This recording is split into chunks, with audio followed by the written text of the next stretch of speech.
What does it mean to love your neighbor as you love yourself? Does it mean that until we learn to first love ourselves, we will be unable to love our neighbor? Well, in short, does that verse teach the biblical basis of self love or having a strong, healthy self esteem? Well, let's find out.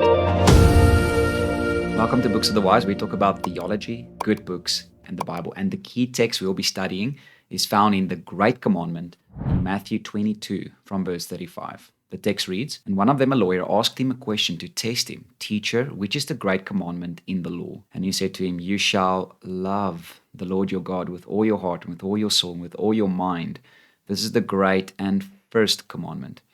And the second is like this: you shall love your neighbor as yourself. On these two commandments depend all the law and the prophets.'" Now, as we dive into this text, there's an important Bible study principle we need to adhere to, and that is when we come to the Bible, we want to ask, what does the original author intend with these words, and how would the first audience have received his words? Or in other words, we don't come to the text with our preconceived ideas of what this text is supposed to teach and just put that into the text, but rather we want to study it for itself and know, what does this text mean? And those are the differences between eisegesis and exegesis. Eisegesis is reading something into the text, while exegesis is receiving meaning out of the text. So then what does this commandment mean in context? So let's first make a few observations. The first observation is an obvious one, that Jesus says there are two commandments here.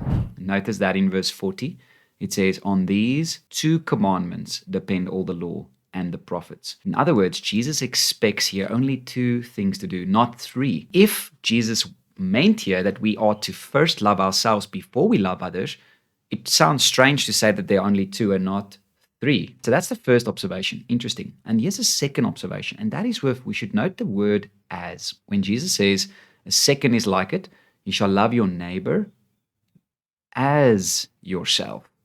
That's a very key observation. What does Jesus mean when he says that we should love our neighbor as ourselves? Well, on the very basic level, it means that Jesus is making a comparison. He's saying, in the same way that you love yourself, that is how you are to love your neighbor. Now, some might look at that and say, well, see, Jesus compares the way we love others by the way we love ourselves. So doesn't that teach, or we should first love ourselves? Well, here's a big clarification before we go on and look at the main point. There is a grain of truth in this implication that we are to love others as we love ourselves. And that is this, that we are to take care of ourselves. We are to, for example, eat, sleep, exercise, make sure that we enjoy rest time so that we can be mentally clear and fresh to love others well. For example, even in my own life, I'm a full-time pastor and I'm preaching the word week in and week out. But until I first find my joy in God and first rest in God's grace for myself, I cannot preach and shepherd God's flock as well. So I need to do that. However, what is often meant today with the idea that we are to first love ourselves before we love others is not in the sense of taking care of our physical needs, but rather to like yourself, to have a good self-esteem, to always look out for number one above other people. Now that is missing the point. So let's now talk about, what then does this text mean? What is the point of Jesus' words? So when Jesus makes this comparison and he says that there are only two commandments, he's saying this, that he's assuming that we are already loving ourselves. And he says, now with that same way you love yourself, love others. There is a natural focus on ourselves already, but now Jesus wants us to be focused on others. And the key here is to also understand that when Jesus uses the word love here, loving God and loving others, he's not thinking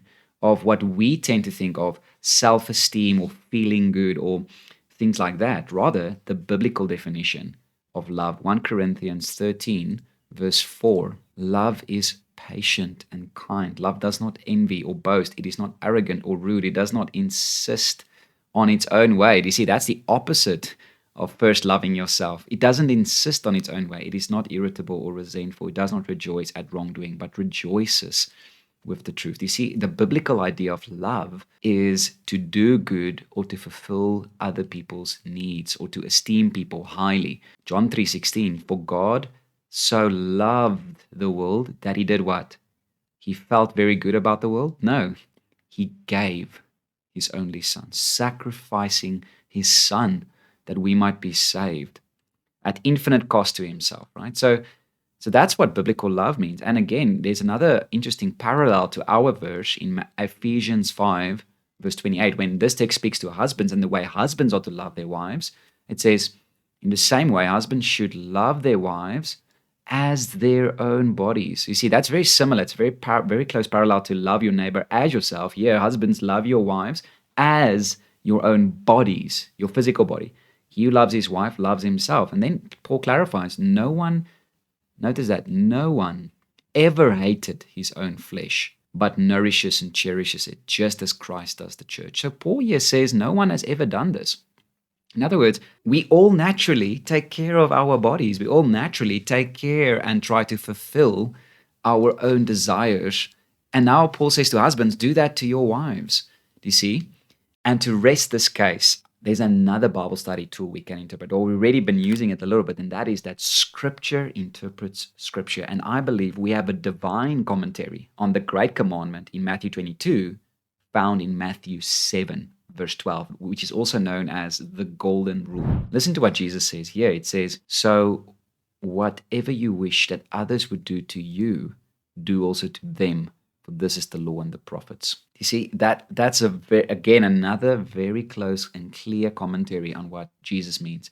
How do you want other people to treat you? With respect, with kindness, with grace? Well, treat other people when you speak to them in that same way. Now, as you take care of your bodily needs, we all have that natural thing. Think about when you are hungry, what do? Well, you eat. When you are tired, you sleep. Even when you have a low self-esteem, you still naturally take care of your own body in the sense of what you desire or what you want. Those are the type of things that you are going to try to fulfill. And that's the point.